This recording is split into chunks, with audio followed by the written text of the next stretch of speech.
ప్రధాన లేదా ద్వితీయ భూస్వరూపాలు అనే ఈ పాఠ్యాంశం నుంచి మనం ఈరోజు క్షుణ్ణంగా తెలుసుకుందాం. ఎందుకంటే ఇది అతి ప్రధానమైన చాప్టర్గానే తీసుకోవచ్చు. ఎందుకంటే ఖచ్చితంగా ఇక్కడ క్వశ్చన్ వచ్చే అవకాశం మనకు ఎక్కువగా ఉంటుంది. భూ ఉపరితలం పైన అనగా ఖండ ఉపరితలంపై ఉన్నటువంటి ఎత్తైన ఆకారాలనే భూస్వరూపాలు అనే పేరుతో పిలుస్తుంటారు. జనరల్గా ఈ భూస్వరూపాలు మనకు పర్వతాలు, కొండలు, పీఠభూములు మరియు మైదానములు 4 రకాల భూస్వరూపాలు ఖండ ఉపరితలంపై సముద్ర మట్టం నుంచి ఖండ ఉపరితలంపై జనరల్గా మనకు కొన్ని కారణాల వలన, కొన్ని బలాల వలన, కొన్ని రకాలైనటువంటి శక్తుల వలన ఇవి భూ ఉపరితలంపై మనకు జనరల్గా సముద్రం మట్టం కంటే ఎత్తుగా ఏర్పడి ఉంటాయి. జనరల్గా ఈ భూస్వరూపాలు ఏర్పడడానికి అతి ప్రధాన కారణం తీసుకుంటే విరూపాకార బలాలు, అటు తర్వాత రెండోది అత్యంత ప్రాధాన్యత సంతరించుకున్నటువంటి బలాలు బాహ్య ప్రకృతి బలాలు. అంటే భూమి అంతర్భాగంలో మనకు జనించే వివిధ రకాల బలాల వలన మనకు భూ ఉపరితలంలో భూస్వరూపాలు ఏర్పడుతుంటాయి.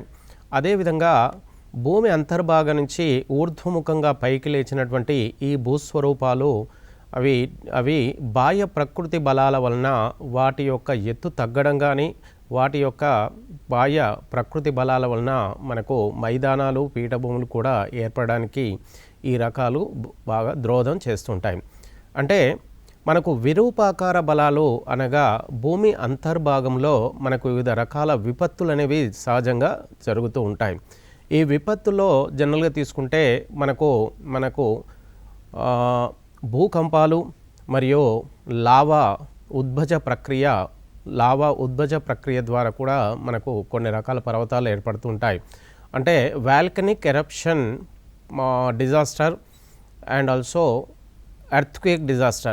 By these two disaster on earth surface, so many different type of the landforms are the formed. ఆ భూమి అంతర్భాగంలో వచ్చే మనకు లావా విపత్తులు మరియు భూకంపాల ఫలితంగా భూ అంతర్భాగం నుంచి ఊర్ధ్వముఖంగా పైకి లేచినటువంటి మన పర్వతాలు, పీఠభూములు మరియు కొండలు, ఇవి ఈ భూస్వరూపాలు ఏర్పడడానికి విరూపాకార బలాలు అంటారు. అంతర్భాగంలో ఉన్నటువంటి వివిధ శక్తులని విరూపాకార బలాలు అంటారు. ఈ బాహ్య శక్తుల వలన మనకు ఈ భూ ఉపరితలంలో ఉన్నటువంటి ఈ భూస్వరూపాలు యొక్క ఎత్తు తగ్గడం, అవి మరొక ప్రాంతానికి ఒక స్థానచలనం చెందడం వలన మనకు వివిధ రకాల ఆకారాలు భూ ఉపరితలంపై ఏర్పడుతూ ఉంటాయి. భూ ఉపరితలంపై ముఖ్యంగా 4 రకాల భూస్వరూపాలు ఉంటాయి. కానీ మనకు జనరల్గా 4 రకాల భూస్వరూపాల్లో పర్వతాలు, కొండలు, పీఠభూములు, మైదానాలు. ఇటు పర్వతాల్లోని భాగమైనటువంటి కొండలు పర్వతాల్లోని భాగంగానే ఉంటాయి. కాబట్టి ప్రపంచంలో మనకు జనరల్గా 3 భూస్వరూపాలుగానే తీసుకోవడం జరుగుతుంది. అది పర్వతాలు, పీఠభూములు, మైదానాలు. అయితే ఈ పర్వతాలు అనేవి సముద్ర మట్టం నుంచి, ఇది ఖండ ఉపరితలం, ఆ తర్వాత ఇది సముద్ర ఉపరితలం. సముద్ర ఉపరితలం నుంచి ఖండ ఉపరితలంపై మనకు ఏవైతే ఎత్తైన ఆకారాలు ఉంటాయో వాటిని పర్వతాలు, కొండలు, పీఠభూములు, మైదానాలు, ఈ 4 రకాల భూస్వరూపాలు. ఇది మొదటిది పర్వతాలు, రెండోది కొండలు. ఈ కొండలు అనేది పర్వతంలోని భాగంగానే మనం చూడడం జరుగుతుంది. తర్వాత మూడో భాగమైనటువంటి మనకు పీఠభూములు మరియు మైదానాలు. ఇక జనరల్గా పర్వతం అనే విషయాన్ని తీసుకుంటే, పర్వతం యొక్క నిర్వచనం తీసుకుంటే, పర్వతాలు సముద్ర మట్టం నుంచి దాదాపుగా 900 మీటర్ల కన్నా ఎక్కువ ఎత్తు ఉన్న వాటిని మనకు జనరల్గా పర్వతాలు అనే పేరుతోని జనరల్గా పిలవడం జరుగుతుంది. ఈ పర్వతాలు మనకు 900 మీటర్ల కంటే ఎక్కువ ఎత్తు కలిగి మనకు రెండు వైపులా, మనకు అన్ని వైపుల నుంచి మనకు వాలు అంటే స్లోపు ఎక్కువగా ఉన్న వాటిని మనకు పర్వతాలు అంటారు.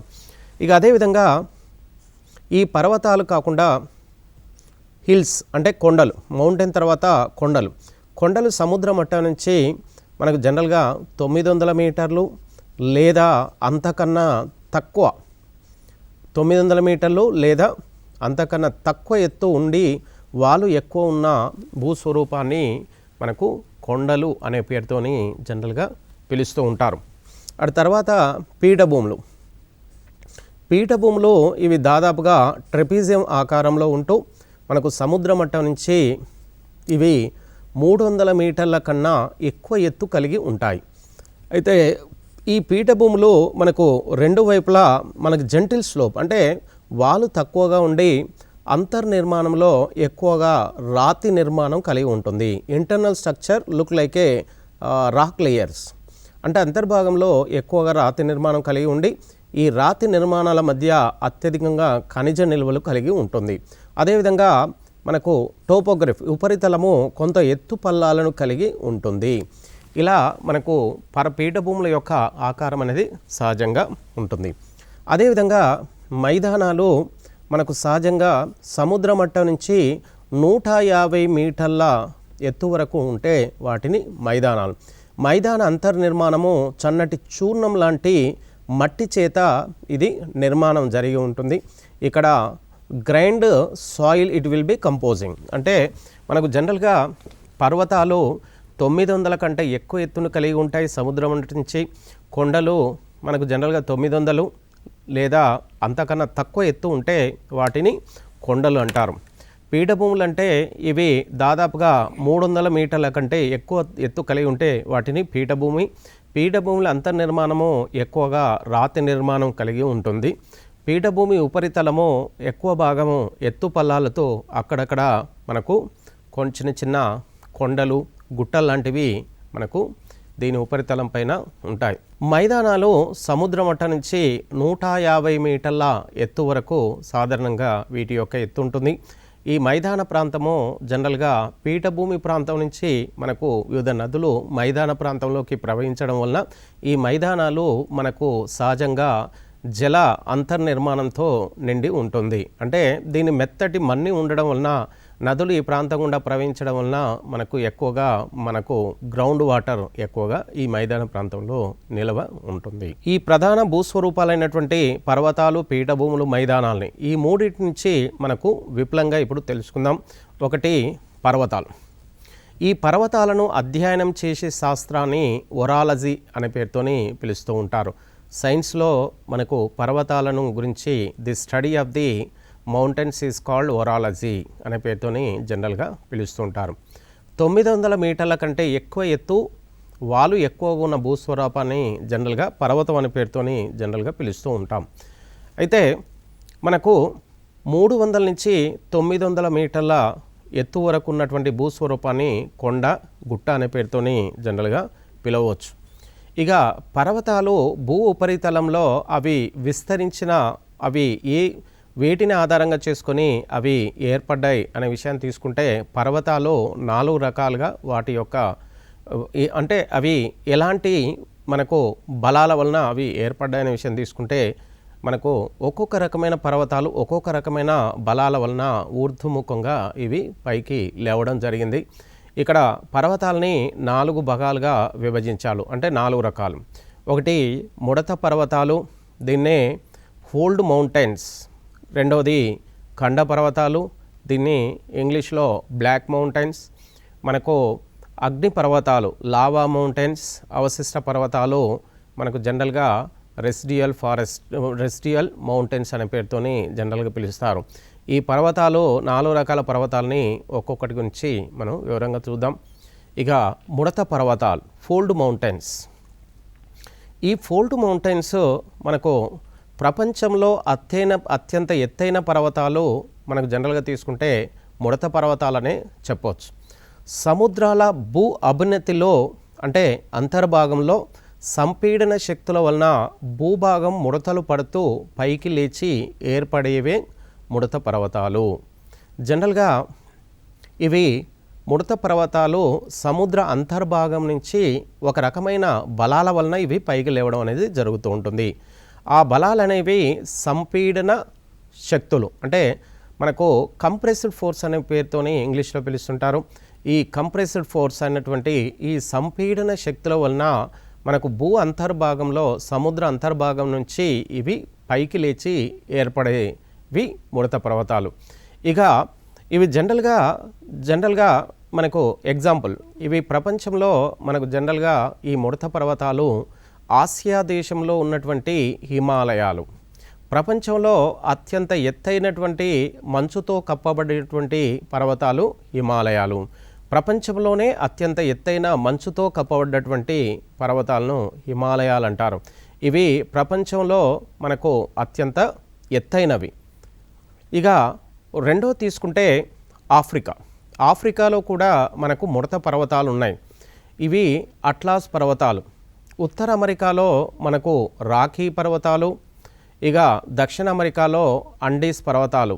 ఇవి ప్రపంచంలోనే పొడవైన పర్వతాలు అండీస్ పర్వతాలు. హిమాలయ పర్వతాలు ప్రపంచంలోనే ఎత్తైన పర్వతాలు. వీటి యొక్క సరాసరి ఎత్తు మనకు 5000 మీటర్ల ఎత్తు హిమాలయ పర్వతాలు ఎత్తులో విస్తరించి ఉన్నాయి. దక్షిణ అమెరికాలో ఉన్న అండీస్ పర్వతాలు ప్రపంచంలోనే అత్యంత పొడవైనటువంటి పర్వతాలుగా పేరు పొందాయి, అంటే పిలువబడుతూ ఉన్నాయి. ఇక మనకు జనరల్గా ఈ ముడత పర్వతాలు అనేవి మనకు హిమాలయ పర్వతాలు ప్రపంచము మనకు ఒక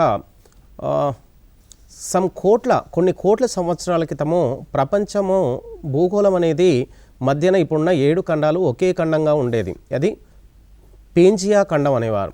పేంజియా ఖండానికి చుట్టూ ఒక మహాసముద్రం ఉండేది. అప్పుడు దాన్ని పాంతలెస్సా మహాసముద్రం. ఈ పాంతలెస్సా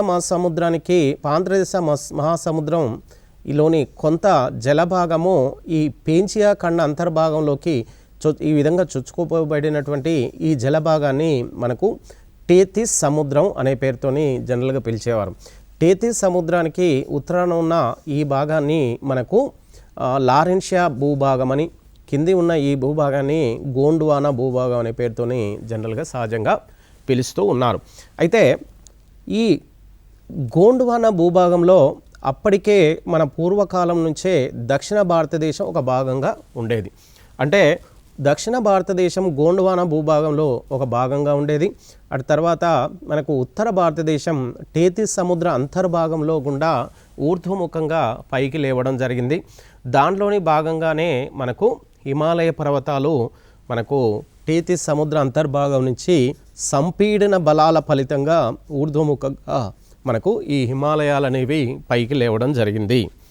ఇలా పేంజియా ఖండం అంతర్భాగంలో మనకు ఎన్నో రకాల విపత్తులు, అంటే భూకంపాలు, లావా, అగ్నిపర్వత ఉద్భజ ప్రక్రియ ద్వారా అంతర్భాగంలో మనకు టెక్టోనిక్ ఫోర్స్, అంటే పలక విరూపాకార బలాల ఫలితంగా ఈ పేంజియా ఖండము మనకు 7 ఖండాలుగా, చుట్టూ ఉన్న పాంతలెస్సా మహాసముద్రం 5 మహాసముద్రాలుగా విడిపోయినట్టుగా మనకు వెజినర్ ఖండచలన సిద్ధాంతము పూర్తిగా తెలియజేస్తుంది. అంటే మనకు వెజినర్ తెలియజేసిన ఈ ఖండచలన సిద్ధాంతము ద్వారా మనకు భూ ఉపరితలంలో సహజంగా 3 రకాల భూస్వరూపాలు ఉంటాయి. ఒకటి ప్రాథమిక భూస్వరూపాలు, రెండోది ద్వితీయ భూస్వరూపాలు, మరియు మూడోది తృతీయ భూస్వరూపాలు. అంటే మనం ద్వితీయ భూస్వరూపాల గురించి ప్రస్తుతం తెలుసుకోవడం జరుగుతుంది. ఈ మొదటి భూస్వరూపమైనటువంటి ప్రాథమిక భూస్వరూపం, ద్వితీయ భూస్వరూపాలు మనకు జనరల్గా ఇక్కడ మనకు సిలబస్లో ఇవ్వలేదు. అయితే ప్రాథమిక భూస్వరూపాలైనటువంటి మనకు 7 ఖండాలు, 5 మహాసముద్రాలు.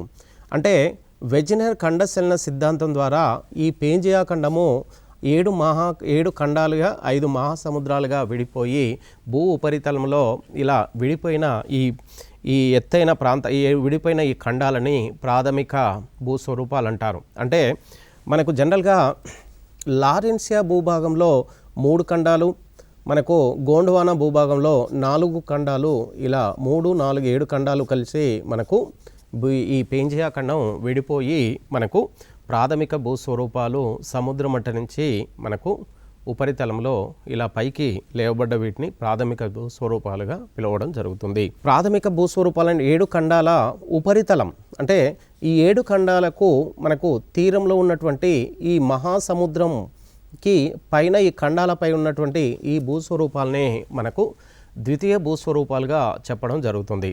ఇలా ఖండాల ఉపరితలంపై ఉన్నటువంటి ఈ ద్వితీయ భూస్వరూపాల్లో మనకు పర్వతాలు, మనకు పీఠభూములు, మైదానాలు ప్రాథమిక భూస్వరూపాలుగా, ద్వితీయ భూస్వరూపాలుగా చెప్పడం అనేది జరుగుతూ ఉంటుంది.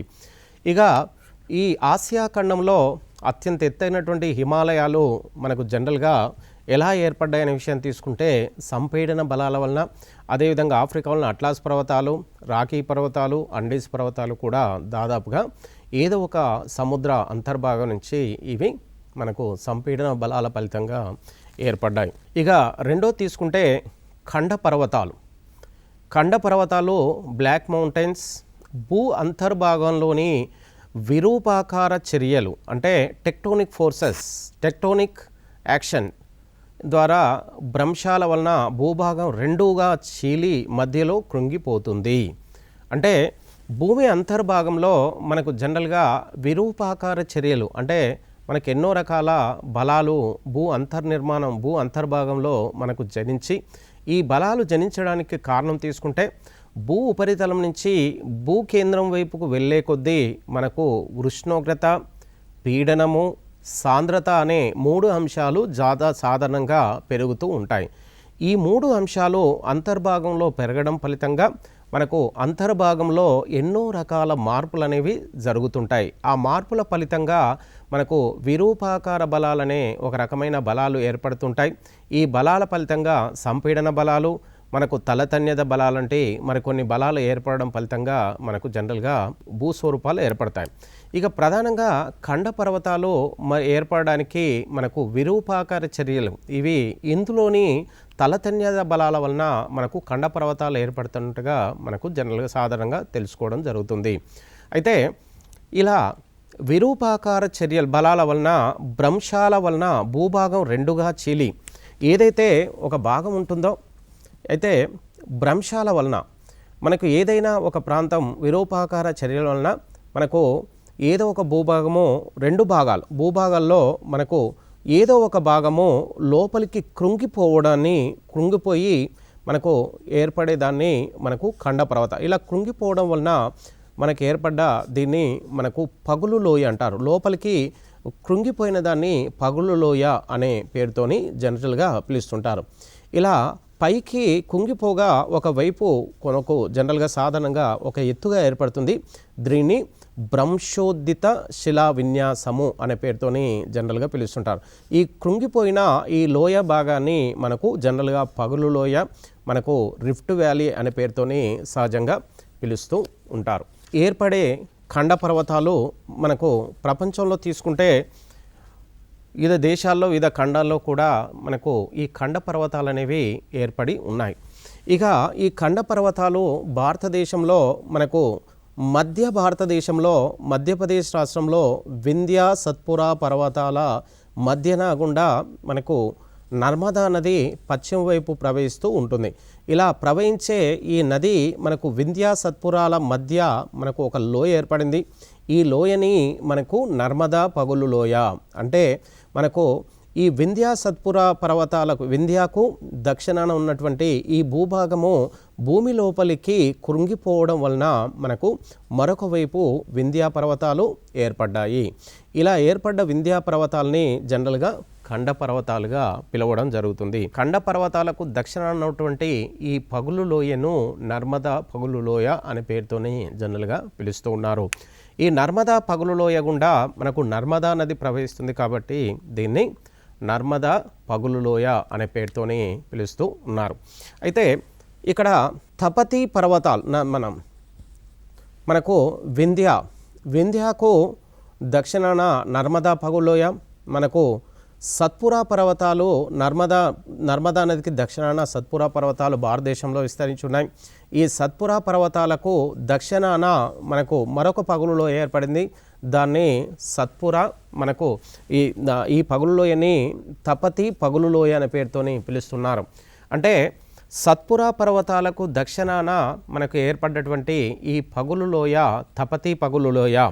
ఈ తపతి పగులులోయ గుండా తపతి నది ప్రవహిస్తుంది కాబట్టి ఈ లోయని తపతి పగులులోయ అనే పేరుతోని పిలుస్తూ ఉన్నారు.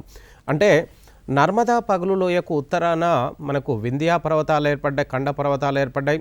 అదేవిధంగా తపతి పగులులోయకు ఉత్తరాన మనకు సత్పురా పర్వతాలు ఏర్పడ్డాయి. ఈ రెండు కూడా భారతదేశంలో అత్యంత ఎత్తైన వింధ్య సత్పురా పర్వతాలు ఖండ పర్వతాలుగా మనకు చూస్తున్నాం. ఆఫ్రికాలో మరో రకమైన పర్వతాలు ఉన్నాయి, డ్రాకెన్బర్గ్ పర్వతాలు. ఇవి మనకు దక్షిణాఫ్రికాలో అత్యంత ప్రధానమైనవిగా చెప్పుకోవచ్చు. ఇక తర్వాత ఫ్రాన్స్లో కూడా మనకు ఈ ఖండ పర్వతాలు బ్లాక్ ఫారెస్ట్ అనే పేరుతోని ఇక్కడ కూడా ఈ ఖండ పర్వతాలు ఏర్పడ్డాయి. ఖండ పర్వతాలలో కిందికి కృంగిపోయిన భాగాన్ని గ్రెబెల్ అంటారు, అంటే పగులు లోయ. ఏవైతే ఇప్పుడు నర్మదా నదికి దక్షిణాన ఏదైతే లోయ ఉందో దాన్ని నర్మదా పగులు లోయ అంటారు. ఈ పగులు లోయని అంటే కుంగిపోయిన ఆ భాగాన్ని గ్రెబెల్ అనే పేరుతోని సహజంగా జాగ్రఫీలో చూపిస్తూ ఉంటారు. అదేవిధంగా కుంగిపోయిన భాగానికి ఏదో ఒక వైపున మనకు ఎత్తైన పర్వతాలు ఏర్పడతాయి. అలా ఎత్తైన ఆ భాగాన్ని భ్రంశోద్దిక శిలా విన్యాసము అని పేరుతోని జనరల్గా పిలుస్తున్నారు. అంటే మనకు ఎత్తుగా ఉన్నటువంటి ఈ ఖండ పర్వతాలను భ్రంశోద్దిత శిలా విన్యాసం అనే పేరుతోని జనరల్గా పిలుస్తూ ఉంటారు. అంటే లోయనేమో గ్రెబెల్ అని, మన ఎత్తుగా ఏర్పడ్డ పర్వతాన్ని భ్రంశోదిత శిలా విన్యాసాలు అనే పేరుతోని జనరల్గా పిలుస్తుంటారు. ఇక మూడో పర్వతాలు మనకు అగ్ని పర్వతాలు. అంటే భూ అంతర్భాగంలో లావా అనబడే శిలా ద్రవము భూ ఉపరితలానికి ప్రవహించి ఘనీభవించి ఎత్తు ఎక్కువ పర్వతాలుగా ఏర్పడతాయి. జనరల్గా మనకు భూమి అంతర్భాగంలో మనకు ఎన్నో రకాల విరూపాకార బలాలు అనేది పనిచేస్తూ ఉంటాయి. ఈ అంతర్భాగంలో మనకు భూమి లోపలికి వెళ్ళే కొద్దీ మనకు ఉష్ణోగ్రత, పీడనం అనే అంశాలు పెరగడం ఫలితంగా అంతర్భాగంలో ఎక్కడైతే మనకు మెత్తటి శిలల ప్రాంతంలో ఉంటుందో ఆ శిలా ప్రాంతము మనకు శిలాద్రవంగా ఏర్పడి ఆ శిలాద్రవాన్ని మనకు జనరల్గా ఈ శిలాద్రవము ఊర్ధ్వముఖంగా ఉపరితలంలోకి వచ్చి అది లావాగా మన ఉపరితలంలో లావాగా ఏర్పడి ఆ ఉపరితలంలో లావా చల్లబడి అక్కడ ఎత్తైన పర్వతాలుగా లావా అనేది తయారవుతుంది. అలా తయారైనటువంటి ఈ లావా ఆ పర్వతాలని లావా పర్వతాలు అనే పేరుతోని జనరల్గా పిలుస్తూ ఉంటారు. ఎగ్జాంపుల్ తీసుకుంటే అంటే లావా వాల్కనిక్ ఎరప్షన్ మౌంటైన్స్. ఇవి ఎగ్జాంపుల్ తీసుకుంటే మనకు ఇటలీలో అంటే యూరోప్ ఖండంలో విసూవియస్ వాల్కనిక్ మౌంటైన్, విసూవియస్ అగ్నిపర్వతాలు అవి ఇటలీలో ఉన్నాయి. ఫిజియామా అగ్నిపర్వతాలు జపాన్లో ఉన్నాయి. మనకు అదేవిధంగా క్రాకెటోవా ఇండోనేషియాలో ఉన్న మరో ప్రధానమైనటువంటి మనకు అగ్నిపర్వతం. క్రోటోపాక్సీ ఈక్వెటార్లో ఉంది. సిసిలీ ఎట్నా అంటే మధ్యధరా సముద్రంలో మనకు ఉన్నటువంటి మరొక అగ్నిపర్వతం. ఇక భారతదేశంలో ఉన్నటువంటి మరొక అగ్నిపర్వతం బారెన్ అగ్నిపర్వతం. ఇది భారతదేశంలో అండమాన్ నికోబార్ దీవుల్లో విస్తరించింది. అయితే ఇది భారతదేశంలో మనకు అండమాన్ నికోబార్ దీవులు అనేవి భారతదేశంలోనే అతిపెద్ద కేంద్రపాలిత ప్రాంతమైనటువంటి అండమాన్ నికోబార్ దీవుల్లో మనకు ఇది ఉత్తర అండమాన్, ఇది మధ్య అండమాన్, ఇది దక్షిణ అండమాన్. ఈ మూడు దీవుల్లో మనకు మధ్య అండమాన్ దీవిలో మనకు ఒక అగ్నిపర్వతం ఉంది. దాన్నే బారెన్ అగ్నిపర్వతము అనే పేరుతోనే పిలుస్తున్నారు. బారెన్ అగ్నిపర్వతం అండమాన్ నికోబార్ దీవిలో మధ్య అండమాన్లో విస్తరించి ఉంది. ఈ మధ్య అండమాన్ దీవులోనే అత్యంత ఎత్తైనటువంటి దీవి. అదేవిధంగా మనకు ఉత్తర అండమాన్లో నార్కండం అనే మరొక అగ్నిపర్వతం ఉంది. ఈ రెండు భారతదేశంలో ఉన్న రెండు అగ్నిపర్వతాలు. అయితే భారతదేశంలో ప్రస్తుతానికి ఉన్నటువంటి అగ్నిపర్వతాలు రెండు. ఆ రెండు అగ్నిపర్వతాలు కూడా మనకు అండమాన్ నికోబార్ దీవుల్లోనే విస్తరించి ఉన్నాయి. బారెనేమో మధ్య అండమాన్, నార్కండం మనకు ఉత్తర అండమాన్ దీవులో ఉన్నటువంటి పర్వతాలు. ఇక అవశిష్ట పర్వతాలు, నాలుగో రకం పర్వతాలు అవశిష్ట పర్వతాలు. ఎన్నో మిలియన్ల సంవత్సరాల క్రితం ఎత్తు ఎక్కువగా ఉన్న పర్వతాలు వికోసీకరణం చెందగా మిగిలిన పర్వతాలను అవశిష్ట పర్వతాలు లేదా పరిశిష్ట పర్వతాలుగా పిలువబడుతున్నాయి. అంటే మనకు కొన్ని మిలియన్ల సంవత్సరాలు అంటే కొన్ని లక్షల సంవత్సరాల క్రితము భూ ఉపరితలంపై ఎత్తుగా ఉన్నటువంటి పర్వతాలు.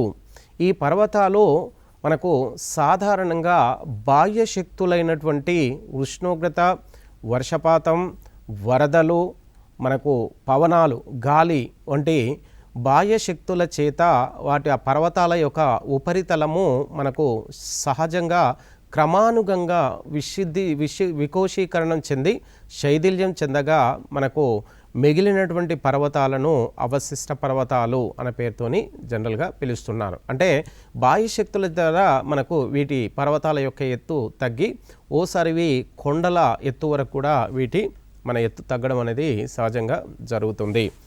ఇక ఎగ్జాంపుల్ తీసుకుంటే భారతదేశంలో మనకు అవశిష్ట పర్వతాలు ఆరావళి పర్వతాలు.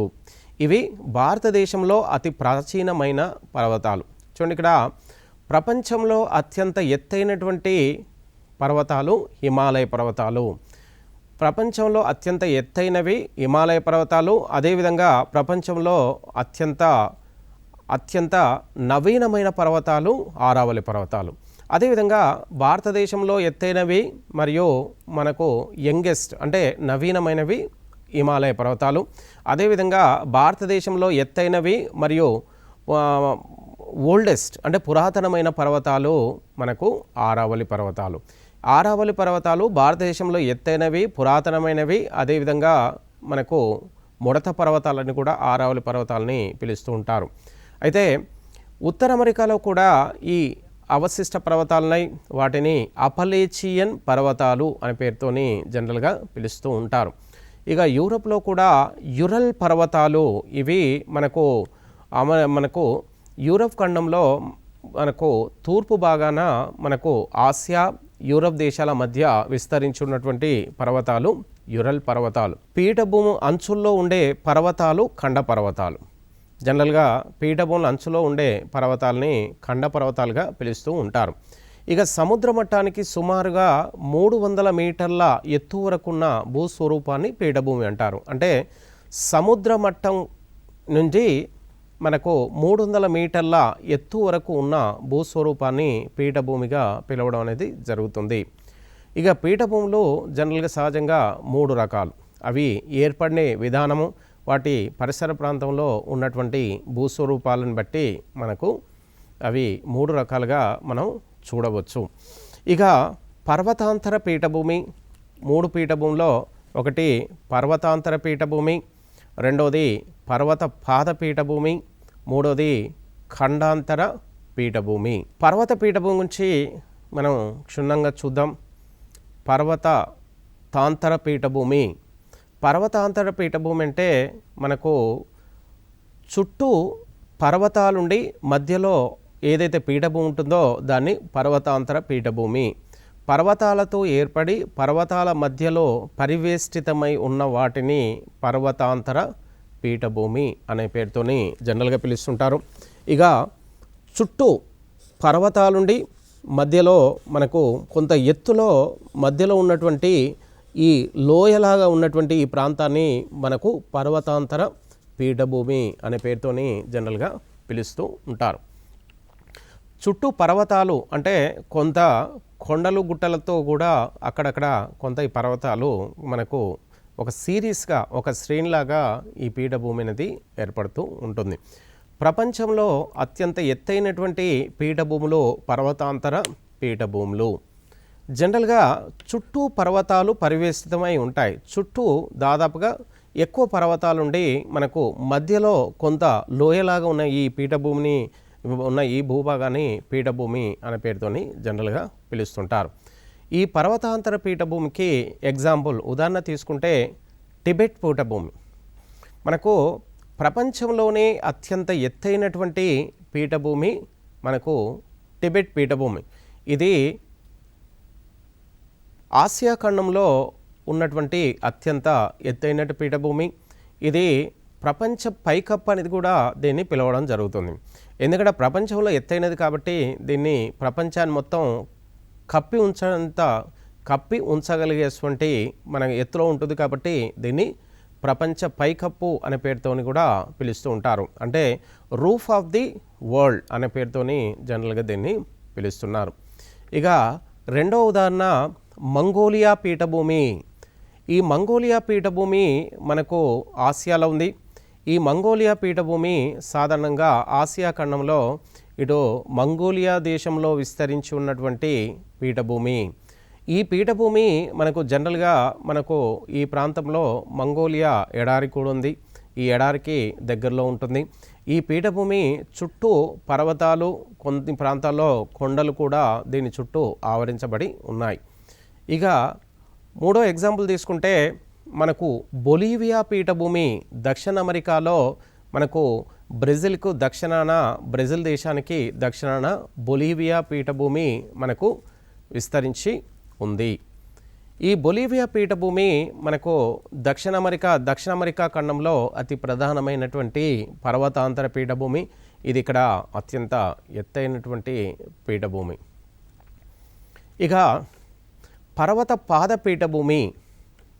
ఈ పర్వత పాద పీఠభూమి అంటే జనరల్గా ఈ పీఠభూమి అనేది పర్వతాలకు పాదాల వద్ద విస్తరించి ఉంటుంది. పీఠభూమి పర్వత పాదాల చెంత ఏర్పడి ఒక ప్రక్కకు పర్వతం, మరొక ప్రక్కకు సముద్రము లేదా మైదానము విస్తరించి ఉంటాయి. అంటే సపోజ్ ఇది ఒక పీఠభూమి. ఈ పీఠభూమికి ఒకవైపు అంటే కుడివైపే కావచ్చు, ఎడమవైపు కావచ్చు, ఒకవైపు పర్వతాలు, మరొక వైపు మనకు జనరల్గా ఏదైనా ఒక మైదానము లేదా లేదా ఒక సముద్రం కానీ మైదానం కానీ ఆవరించబడి ఉంటే దాన్ని పర్వత పాద పీఠభూమిగా చెప్పడం జరుగుతుంది. అంటే ఖచ్చితంగా ఏదో ఒకటి, అంటే ఒకవైపు పర్వతం, దాన్ని పాదాల వద్ద మనకు పీఠభూమి ఉంటుంది. అటు తర్వాత దాన్ని ఆనుకొని, అంటే ఈ పీఠభూమిని ఆనుకొని సముద్రం ఉండొచ్చు, మహాసముద్రం ఉండొచ్చు, లేదంటే ఒక మైదానం కూడా మనకు దీనికి ఉండే అవకాశం ఉంటుంది. ఎగ్జాంపుల్ ఉదాహరణ తీసుకుంటే మనకు ఉత్తర అమెరికా ఖండంలో అపలేచియన్ పీఠభూమిని మనకు జనరల్గా మనకు పర్వత పాద పీఠభూమికి అతి ప్రధానమైన ఉదాహరణగా చెప్పవచ్చు.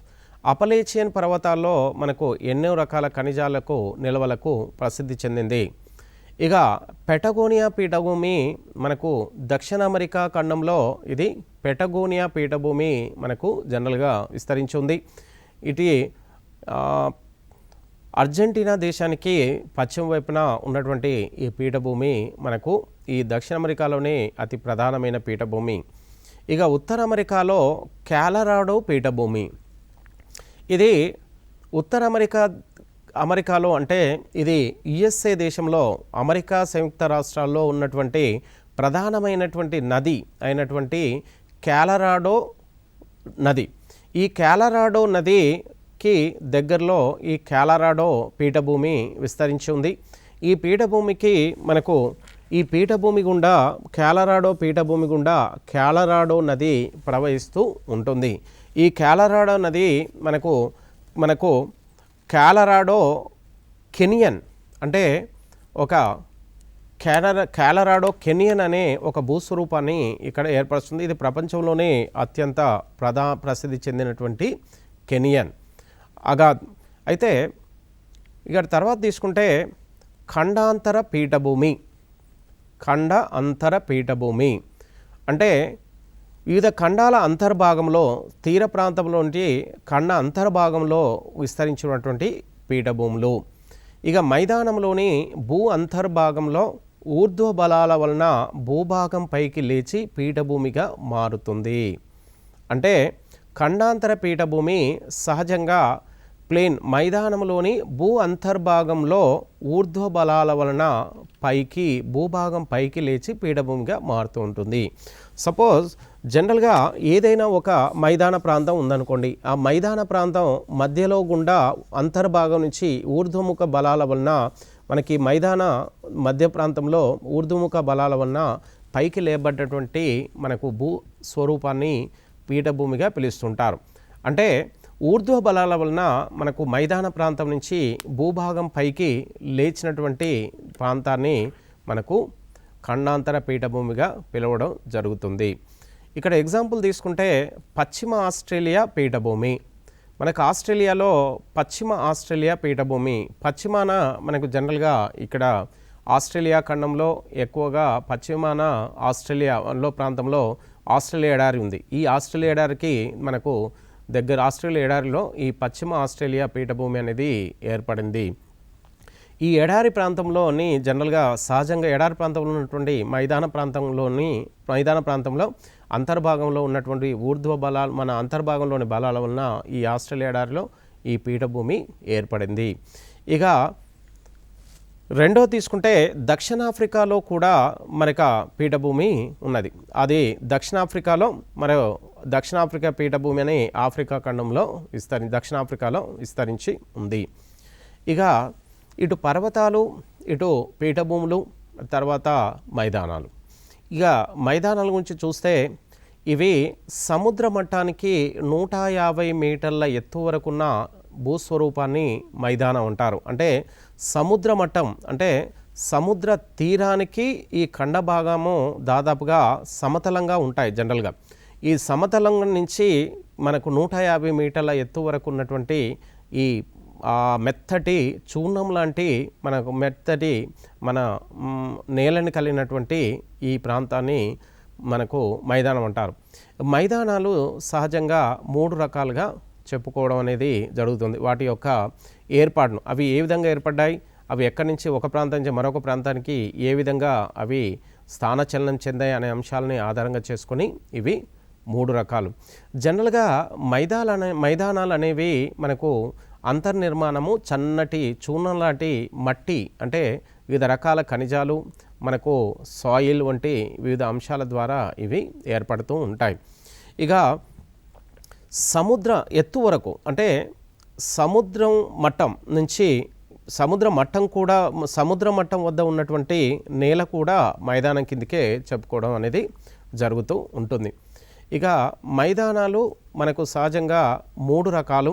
ఒకటి తీర మైదానాలు, రెండోది కోత మైదానాలు, మూడోది నిక్షిప్త మైదానాలు. ఇక తీర మైదానాలు చూస్తే మనకు సముద్ర తీర ప్రాంతంలో ఏర్పడిన మైదానాలు, ఊర్ధ్వంగా లేచిన ఖండ తీరపు అంచు ప్రాంతము. చూడండి, ఇక్కడ తీర మైదానాలు మనకు సముద్ర తీర ప్రాంతాల్లో ఏర్పడిన మైదానాలు. ఈ మైదానాలు ఊర్ధ్వంగా లేచిన ఖండ తీరపు అంచు ప్రాంతం. అంటే తీర ప్రాంతంలో కొన్ని రకాలైనటువంటి బలాలు ఊర్ధ్వంగా పనిచేయడం వలన జనరల్గా ఈ తీర మైదానాలు జనరల్గా సహజంగా ఏర్పడుతూ ఉంటాయి. అయితే మనకి ఎగ్జాంపుల్ తీసుకుంటే నెదర్లాండ్స్లో అనే దేశంలో మనకు నెదర్లాండ్ మైదానం, భారతదేశంలో తూర్పు పశ్చిమ తీర మైదానాలు. ఇక మూడోది తీసుకుంటే డెన్మార్క్ మైదానం, 3 అతి ప్రధానమైనది. ఇక తర్వాత తీసుకుంటే మనకు తీర మైదానాలు. భారతదేశంలో తీర ప్రాంతము 6100 కిలోమీటర్ల కలిగినటువంటి భారత తీర మైదానంలో భారత తీరరేఖ పొడవు 6100 కిలోమీటర్ల పొడవు కలిగి ఉంది. ఈ తీరరేఖ వెంబటి మనకు పశ్చిమ తీర మైదానాలు, తూర్పు తీర మైదానాలని 2 రకాల మైదానాలు ఉన్నాయి. ఇది తూర్పు తీర మైదానము, ఇది పశ్చిమ తీర మైదానం. ఈ తూర్పు తీర మైదానాలు మనకు సహజంగా పశ్చిమం, తూర్పు తీర మైదానాలు. అయితే పశ్చిమ తీర మైదానము అరేబియా సముద్రంతో తీరాన్ని కలిగి ఉంది. తూర్పు తీర మైదానము బంగాళాఖాతంతో తీరాన్ని కలిగి ఉంది. ఈ పశ్చిమ తీర మైదానంలో మనకు సహజంగా గుజరాత్ తీర మైదానము కతియావార్ తీర మైదానం, మనకు మహారాష్ట్ర తీర మైదానాన్ని కొంకణి తీర మైదానం, గోవా తీర మైదానాన్ని గోవా తీర మైదానం, కర్ణాటక తీర మైదానాన్ని మనకు కెనరా తీర మైదానం, మనకు కేరళ తీర మైదానాన్ని మలబార్ తీర మైదానం అని, ఇటు వెస్ట్ బెంగాల్ తీర మైదానాన్ని మనం వంగాల్ తీర మైదానం, ఒరిస్సా తీర మైదానాన్ని ఉత్కల్ తీర మైదానం, ఆంధ్రప్రదేశ్ తీర మైదానాన్ని సర్కార్ తీర మైదానం, ఇటు తమిళనాడు తీర మైదానాన్ని కోరమండల్ తీర మైదానం వంటి వివిధ పేర్లతో ఈ తీర మైదానంలో మనకు పిలవడం జరుగుతుంది. ఈ తీర మైదానంలో అన్నీ కూడా మనకు ఈ తీరంలో ఉన్నటువంటి అంచెమటి ఉన్నటువంటి కొన్ని రకాల ఊర్ధ్వ బలాల వలన ఇవి ఈ ఖండ తీర ప్రాంతం అనేది ఊర్ధ్వముఖంగా పైకి లేవడం అనేది జరగడం జరిగింది. అయితే మనకు పశ్చిమ తీర మైదానం, తూర్పు తీర మైదానంలో మనకు సహజంగా తూర్పు తీర మైదానాలు మనకు జనరల్గా వివిధ నదులు తీసుకొచ్చినటువంటి వివిధ అవశేషాలైనటువంటి మనకు గోదావరి, కృష్ణ మరియు గోదావరి, కృష్ణ, మహానది, పెన్నా, కావేరీ నదులు తీసుకొచ్చిన వివిధ నదీ అవశేషాల చేత ఈ తూర్పు తీర మైదానం అనేది సహజంగా ఏర్పడింది. ఇక డెన్మార్క్ మైదానము డెన్మార్క్ దేశంలో, నెదర్లాండ్ దేశంలో విస్తరించి ఉన్నాయి. ఇక రెండోది తీసుకుంటే కోత మైదానాలు. ఈ కోత మైదానాలు అంటే ఎరాషన్ ప్లెయిన్స్ అంటారు. అయితే ఈ కోత మైదానాలు సహజంగా మనకు ప్రకృతి బాహ్య శక్తుల వలన ఇవి ఏర్పడుతూ ఉంటాయి. అయితే ఏదైనా ఒక ఎత్తైన ప్రాంతంలో మనకు వర్షం కానీ మనకు హిమనదాల చేత వర్షపు నీరు లేదా హిమనదాల చేత ఎత్తైన పర్వత ప్రాంతాల నుంచి మనకి ఎత్తైన పర్వత ప్రాంతాలను శైథిల్యం చెంది అవి శైథిల్యం చెందిన అవశేషాలు మనకు నీటితో పాటు మనకు పల్ల ప్రాంతంలోకి మనకు ప్రవహిస్తూ మనకు ఈ పల్ల ప్రాంతంలో అవి స్థిరీకరించబడగా ఏర్పడినటువంటి మైదానాలే మనకు అది మన ఎత్తైన ప్రాంతాల నుంచి పల్ల ప్రాంతంలోకి ప్రవహించే క్రమంలో అవి ఎక్కడి నుంచి అయితే ఆ అవశేషాలు నీటితో పాటు వస్తున్నాయో ఆ ప్రాంతాలలో అవి మనకు ఆ జల ప్రవాహ వేగానికి ఆ ప్రాంతంలో అవి ఆ ఉపరితల ప్రాంతము కోతకు గురై అవి నీటితో పాటు మనకు పల్ల ప్రాంతంలోకి ప్రవహిస్తూ సముద్రంలోకి ప్రవేశిస్తూ ఉంటాయి. అంటే ఇక్కడ ఎత్తైన ప్రాంతాలు అంటే బల్లపరుపుగా కానీ, కొండలు కానీ, పీఠభూములు కానీ, పర్వతాలు కానీ ఆ ప్రాంతాల్లో మనకు గాలి కానీ, నీరు కానీ, హిమనదాలు అంటే గ్లేసియర్స్ అంటే మంచు, అంటే మనకు జనరల్గా మంచు ఖండాలు. అంటే నది ఏదైనా ఒక మన జనరల్గా హిమ ప్రాంతం ఉందనుకోండి, అందులో మనకు కొన్ని నీటి లోపల అక్కడక్కడ మనకు హిమఖండాలు అంటే మంచు అనేది తేలియాడుతుంది. అవి మనకు కొన్ని ప్రాంతాలని అవి తాకి మంచు ఖండాలను వివిధ పక్కలో రెండు వైపులో ఉన్నటువంటి ప్రాంతాలను తాకి ఆ రెండు ప్రాంతాలని మన శైథిల్యం చెందిస్తుంటుంది. అలా శైథిల్యం చెందించగా ఏర్పడినటువంటి అవశేషాలు. అదేవిధంగా నీరు కూడా ఏదైనా ఎత్తైన ప్రాంతంలో వర్షపు నీరు కానీ జనరల్గా జలపాతాల ద్వారా కానీ మనకు ఆ ప్రాంతంలో మనకు కిందికి దొర్లుకుంటూ రావడం ఫలితంగా ఎక్కడైతే నీరు ప్రవాహం అనేది దొర్లుకుంటూ వస్తుందో ఆ ప్రాంతంలో మనకు ఒక గుంతలాగా ఏర్పడుతుంది. ఆ గుంతలాగా ఏర్పడి అక్కడ ఉన్న గుంతలో ఏర్పడడానికి కారణమైన ఆ మట్టి అక్కడ గుంతలో ఉన్నటువంటి మట్టి నీటితో పాటు కొట్టుకుపోతూ ఉంటుంది. గాలి కూడా వేగానికి మనకు ఉపరితలం ఉన్న మట్టి కానీ దుమ్ము ధూళి అంతా కూడా అవన్నీ కలిపి మనకు గాలి దుమ్ము ద్వారా వచ్చినటువంటి అవశేషాలన్నీ అవి గాలి ద్వారా కానీ నీటి ద్వారా కానీ హిమనదాల ద్వారా కానీ వివిధ అవశేషాలు ఒక ప్రాంతం నుంచి మరొక ప్రాంతానికి మనకు స్థానచలనం చెందుతుంది. ఎక్కడి నుంచి అది ఊర్ధ్వముఖంగా అవి శైథిల్యం చెందాయో అవి ఆ ప్రాంతంలో మనకు కోత మైదానాలు ఏర్పడుతూ ఉంటాయి. ఇలా హిమనదాలు మనకు నీరు హిమనదాలు గాలి వలన భూభాగం కోతకు గురై ఎక్కడి నుంచి అయితే అవి మనకు ఏర్పడుతున్నాయి అక్కడ ఆ ప్రాంతంలో ఆ ఉపరితలం కోతకు గురై లోతు ఎత్తు తగ్గి ఏర్పడేవి. అంటే అవి కోతకు గురై అక్కడి నుంచి మరొక ప్రాంతానికి నీటి ద్వారా కానీ గాలి ద్వారా కానీ హిమనదాలు కానీ తరలి వెళ్తూ ఉంటుంది. అలా తరలి వెళ్ళడం వలన లోతు ఎత్తు తగ్గిపోతుంది. అంటే లోతు ఏర్పడుతుంది. లోతు ఏర్పడ్డప్పుడు ఆ లోతు ఏర్పడ్డటువంటి ఆ పల్ల ప్రాంతాన్ని మనకు జనరల్గా కోత మైదానాలు అనే పేరుతోని జనరల్గా సహజంగా పిలుస్తూ ఉంటారు. ఈ కోత మైదానాలు మనకు జనరల్గా ఎక్కడ అత్యధికంగా ఉన్నాయంటే కెనడా షీల్డ్. ఈ కెనడా షీల్డ్ అనేది మనకు కెనడా దేశంలో తూర్పు వైపున విస్తరించున్నటువంటి ఈ షీల్డ్ అంటారు. ఈ షీల్డ్ ప్రాంతంలో మనకు ప్రపంచంలోనే అత్యధికంగా మన ఖనిజ నిల్వలు కలిగినటువంటి ప్రాంతంగా కెనడా షీల్డ్ని చెప్పుకోవడం అనేది జరుగుతుంది. ఈ కెనడా షీల్డ్ అత్యంత ఖనిజ నిల్వలకు ప్రసిద్ధి చెందినటువంటి మనకు ప్రాంతం. ఈ షీల్డ్ అంటే ఈ అంతర్భాగంలో ఈ కోత మైదానాలు ఉండే కెనడా షీల్డ్లో మనకు జనరల్గా కెనడాలోని దాదాపుగా అన్ని రకాల ఖనిజ నిల్వలనేవి ఈ కెనడా షీల్డ్లో విస్తరించి ఉన్నాయి. ఇక రెండవ ఉదాహరణ తీసుకుంటే పశ్చిమ సైబీరియా. మనకు రష్యా దేశంలో మనకు ఇది రష్యా దేశం అనుకుంటే రష్యాలోని ఉత్తర భాగాన ఉన్నటువంటి ఈ రష్యాలో మనకు ఒక మైదానం ఉంది. ఇది యురేషియా ఖండం అంటారు. ఈ ఉత్తర రష్యా ప్రాంతాన్ని మరియు యూరప్లోని కొంత భాగం ఉత్తర భాగాన్ని ఈ రెండు భాగాలను కలిపి యురేషియా ఖండం అనే పేరుతోని సహజంగా పిలుస్తుంటారు. ఈ యురేషియా ఖండంలోని మనకు రష్యా భూభాగంలోని ఉత్తర భాగంలో మనకు సైబీరియా మైదానం అనే ఒక మైదానం ఉంది. సైబీరియా ప్రాంతం. ఈ సైబీరియాకు పశ్చిమాన ఉన్నటువంటి ఈ ప్రాంతంలో మనకు అత్యధికంగా కోత మైదానాలు ఎక్కువగా ఉన్నాయి. ఈ కోత మైదానాలకు పశ్చిమ సైబీరియా మనకు రష్యాలో ఉంది. ఈ పశ్చిమ సైబీరియాకు తూర్పు దిశలో మనకు ప్రపంచంలోనే అత్యంత లోతైన మంచినీటి సరస్సు బైకాల్ సరస్సు అనే ఒక సరస్సు విస్తరించి ఉంది. అంటే పశ్చిమ సైబీరియాలో కూడా ఈ కోత మైదానాలు అత్యధికంగా విస్తరించి ఉన్నాయి. ఈ పశ్చిమ సైబీరియాలో ఎక్కువగా ఉపరితల ప్రాంతము ఎక్కువగా మంచుతో కప్పబడి ఉండడం వలన ఇక్కడ మనకు ఎక్కువగా హిమనాదాల వలన ఇక్కడ ఈ కోత మైదానాలు ఏర్పడుతూ ఉంటాయి.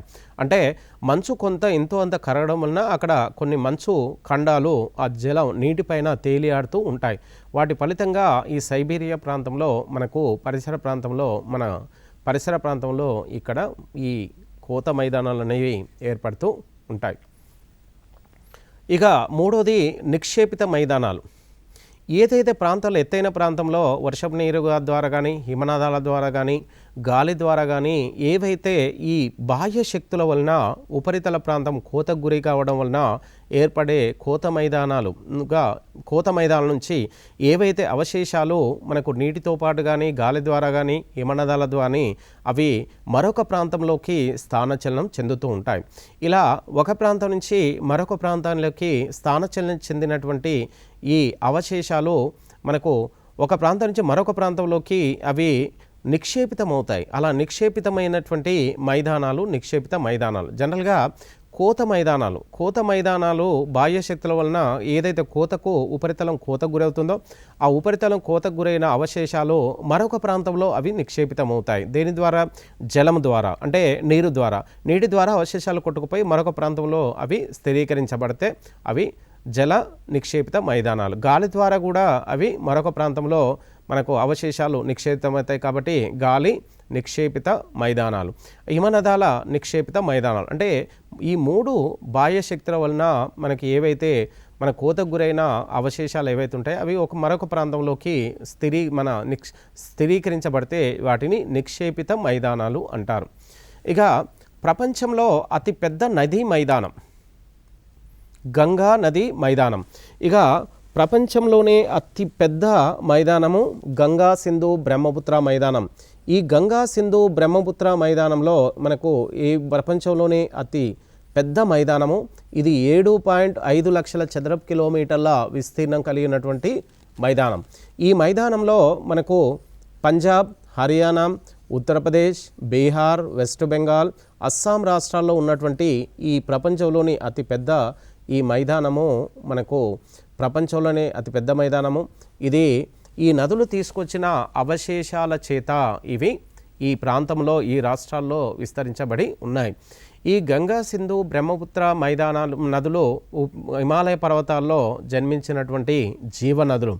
ఈ జీవనదులు ఎత్తైన ప్రాంతాల నుంచి ఈ నదులు తీసుకొచ్చిన అవశేషాలను మనకు ఈ రాష్ట్రాల్లో స్థిరీకరించబడడం వలన ఏర్పడ్డటువంటి ఈ మైదానాన్ని గంగా సింధు బ్రహ్మపుత్ర మైదానం అని కూడా అంటారు.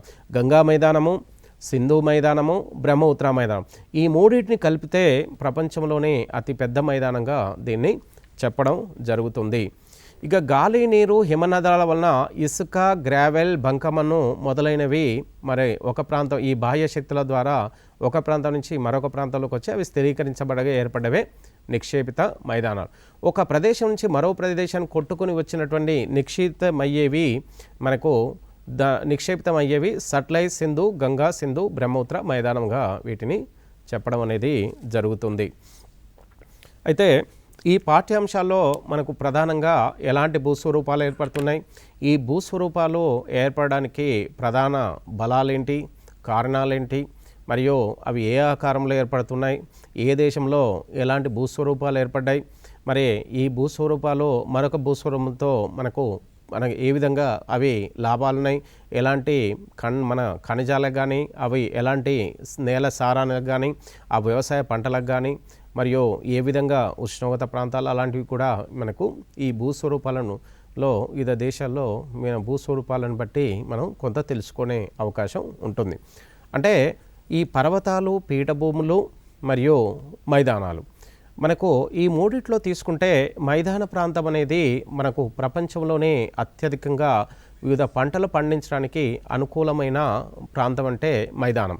అంటే మైదాన ప్రాంతంలో అంతర్భూభాగంలో ఎక్కువ నీటి ఉపరితలంలోనే మైదాన ప్రాంతం ఉపరితలంలోనే ఎక్కువ నీరు నిలవ ఉండడం చేత ఈ ప్రాంతాల గుండా ఏదైతే నదులు ప్రవహిస్తాయో నీరు మనకు అత్యధికంగా ఈ మైదాన ప్రాంతం గ్రహించుకొని ఎక్కువగా ఉపరితలంలో నీరు నిలవ ఉంటుంది. కాబట్టి ఈ ప్రాంతంలో మనకు ప్రపంచంలోనే అత్యధిక వ్యవసాయ పంటలకు ఉపయోగానికి అవసరమైన భూస్వరూపం ఏంటంటే మైదానాలు అని చెప్పవచ్చు.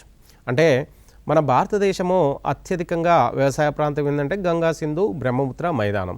ఇది నదులు తీసుకొచ్చిన వివిధ మనకు సారవంతమైనటువంటి మట్టి చేత, అవశేషాల చేత, ఖనిజాల చేత ఇది స్థిరీకరించబడింది.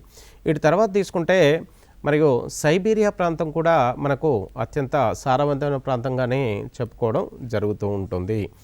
ఇక అదేవిధంగా మనకు కెనడాకు, యుఎస్ఏ దేశాలకు మధ్యన ఉన్నటువంటి వివిధ నదులు కూడా, సరస్సులు కూడా మనకు అత్యంత సారవంతమైన మైదాన ప్రాంతాలతో ఈ నదులు, సరస్సుల చుట్టుపట్టు ప్రాంతం మైదానం ఏర్పడడం వలన ఆ ప్రాంతాలు కూడా ఎక్కువ వ్యవసాయ పంటలకు ప్రసిద్ధి చెందిన ప్రాంతంగా చెప్పడం అనేది జరుగుతూ ఉంటుంది.